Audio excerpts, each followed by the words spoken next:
Selamat datang kembali. Kali ini kita mau coba bedah nih materi ajar yang Anda bagikan tentang kerajinan serat alam. Oh iya, soal serat alam ya. Menarik itu. Ya, kan sering banget kita lihat ya kayak keranjang atau hiasan dinding, makrame gitu. Tapi mungkin dasarnya belum terlalu kita gali. Betul, betul. Kadang kita lihat hasilnya aja. Nah, makanya misi kita kali ini, kita gali deh intisarinya. Apa sih serat alam itu? Terus karakteristik uniknya apa? Sama teknik dasar buat ngolahnya gimana? Oke, siap. Di materi ini disebutin kalau serat alam itu bisa dari tumbuhan, ya kayak pandan, rotan, atau hewan kayak wol, sutra. Bahkan mineral juga ada, asbes. Tapi jarang ya kayaknya sekarang. Iya, asbes sudah jarang banget dipakai karena isu kesehatan kan. Tapi memang sumbernya beragam. Yang menarik tuh ciri khasnya, katanya kuat tapi lentur, terus berpori jadi gampang diwarnain gitu. Dan pastinya ramah lingkungan. Dan karakteristik itu bukan sekedar daftar sifat loh. Justru di situ kecerdasan material alami ini. Maksudnya gimana tuh? Ya, kuat dan lenturnya itu kan ideal banget buat dianyam atau dibentuk-bentuk. Terus karena pori-pori itu, penyerapan warna atau lem jadi maksimal. Efektif banget. Ah, iya ya, masuk akal. Dan soal ramah lingkungan, wah itu nilai plus banget di zaman sekarang ya kan? Jadi alam tuh kayak udah ngasih kita material yang pintar gitu. Menarik banget cara pandangnya. Oke deh, nah sekarang kita lihat yuk, gimana materi Anda ini mengurai teknik-teknik dasarnya. Disebut ada 4 nih yang utama. Anyaman, merajut, makrame, sama sulaman. Yap, 4 itu yang paling umum biasanya. Kita mulai dari yang paling dasar dulu ya. Anyaman. Intinya sih simple banget ini. Cuma nyilangin helai-helai serat. Kayak pandan atau rotan yang pipih itu. Iya, disilangkan gantian gitu ya, atas bawah, Bener. buat nyebentuk pola atau lembaran. Alatnya juga minimalis. Cuma gunting sama bahannya aja cukup. Hasilnya ya kayak tatakan gelas atau keranjang kecil gitu. Yang sering Anda lihat lah. Yang menarik dari anyaman ini menurut saya itu gimana tindakan sederhana cuma nyilangin serat aja, tapi bisa bangun struktur 3 dimensi. Struktur yang kuat dan fungsional. Oh iya bener juga ya. Ini kan prinsip dasar konstruksi yang tua banget sebenarnya. Simple tapi efektif. Oke. Nah, kalau anyaman itu kan nyilangin helai yang agak kaku ya. Teknik berikutnya merajut atau knitting. Ini beda lagi nih. Justru mainnya sama kelenturan satu untai benang panjang, kayak benang wol gitu. Iya, bahannya biasanya lebih lentur kalau merajut. Dan butuh alat khusus, jarum rajut itu.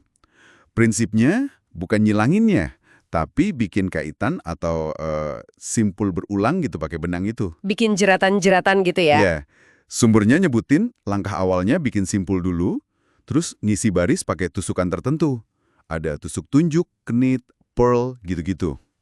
Hasilnya bisa bikin gelang atau gantungan kunci. Nah, ini bedanya kelihatan banget. Kalau anyaman kan dari banyak helai jadi struktur yang relatif kaku ya. Iya. Kalau rajutan, itu bikin kain dari satu benang aja yang berkelok-kelok. Iya. Jadi hasil rajutan tuh punya elastisitas yang khas. Sesuatu yang nggak ada di anyaman. Fleksibilitasnya datang dari struktur jeratannya itu sendiri. Oke, paham. Jadi beda di struktur dan elastisitas ya. Ya. Nah, dari benang lentur, kita pindah ke seni menyimpul tali. Teknik makrame. Makrame, ini lagi ngetren juga kayaknya ya. Iya. Di materi Anda disebutin pakainya tali yang biasanya lebih tebal. Tali katun gitu. Terus diikat pakai simpul-simpul dekoratif. Simpulnya jadi hiasan utamanya ya. Betul. Contohnya ada square knot, itu simpul yang pipih kuat. Atau half hitch, simpul pengikat yang bisa diulang jadi kayak garis gitu. Biasanya digantung di ring kayu atau batang. Gantungan pot atau hiasan dinding biasanya pakai ini nih. Iya, bisa jadi gantungan kunci unip juga atau hiasan dinding yang estetik gitu. Makrame ini unik ya. Karena simpul yang biasanya fungsinya cuma buat ngiket atau nyambu, di sini malah diangkat jadi elemen estetika utama. Benar banget. Keindahannya itu muncul dari kombinasi sama pengulangan simpul-simpul dasar tadi. Ini contoh bagus gimana fungsi bisa jadi seni. Pakai bahasa simpul buat bikin pola yang rumit dan menarik. Keren sih emang makrame itu. Oke, yang terakhir nih. Sulaman serat alam. Kalau ini beda lagi sama 3 tadi. Gimana bedanya? Kalau 3 tadi kan kayak membangun struktur dari nol ya. Nah, sulaman ini fokusnya menghias permukaan kain yang udah ada. Oh, jadi kayak nambahin hiasan gitu ya? Iya, materinya bilang pakai serat halus kayak benang sutra sama jarum sulam buat melukis pola di kain dasar, misalnya katun. Contoh tekniknya tusuk satin atau bordir. Ah, oke. Jadi kayak embroidery gitu ya? Betul. Aplikasinya bisa buat mempercantik taplak meja atau sarung bantal gitu-gitu. Iya, bener. Sulaman ini ibaratnya nambahin lapisan detail, warna, sama tekstur. Serat alamnya jadi kayak benang lukis atau cat tekstilnya lah. Jadi fokusnya bukan bikin bentuk utama, tapi embellishment, nambahin keindahan di benda yang udah jadi sentuhan akhir gitu. Oke, jelas banget bedanya. Jadi kalau kita rangkum singkat nih dari materi ajar Anda, kita udah lihat definisi serat alam, terus karakteristiknya yang bikin dia berguna, kuat, lentur, berpori, ramah lingkungan, sama sekilas 4 teknik dasar. Anyaman, menyilang, rajutan, mengait, makrame, menyimpul, dan sulaman menghias. Yap, masing-masing punya logika dan hasil akhir yang beda-beda ya. Betul.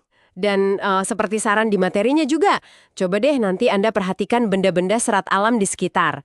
Itu keranjang, tas, atau hiasan dinding. Kira-kira dibuat pakai teknik apa ya? Oh iya, ide bagus tuh. Anyaman kah? Rajutan? Atau mungkin makrame? Coba identifikasi tekniknya. Ini bisa jadi cara seru buat bikin pengetahuan ini jadi lebih hidup gitu, lebih aplikatif. Setuju banget. Nah, materi ini kan fokusnya di teknik dasar sama produk yang simple ya. Ini mungkin bisa jadi pemikiran lanjutan nih buat Anda. Gimana tuh? Gimana ya kalau teknik-teknik dasar tadi, nyilang, ngait, nyimpul, ngehias, itu mulai dikombinasiin secara inovatif gitu, dalam satu karya. Menarik. Jadi mix teknik gitu ya? Iya. Atau gimana kalau teknik ini diterapin ke serat-serat alam lokal di daerah Anda yang mungkin belum banyak dieksplorasi? Kira-kira potensi kerajinan baru kayak apa ya yang bisa muncul dari situ? Wah iya juga ya. Potensi inovasinya jadi luas banget. Nah, itu dia. Sesuatu buat direnungkan lebih lanjut mungkin ya.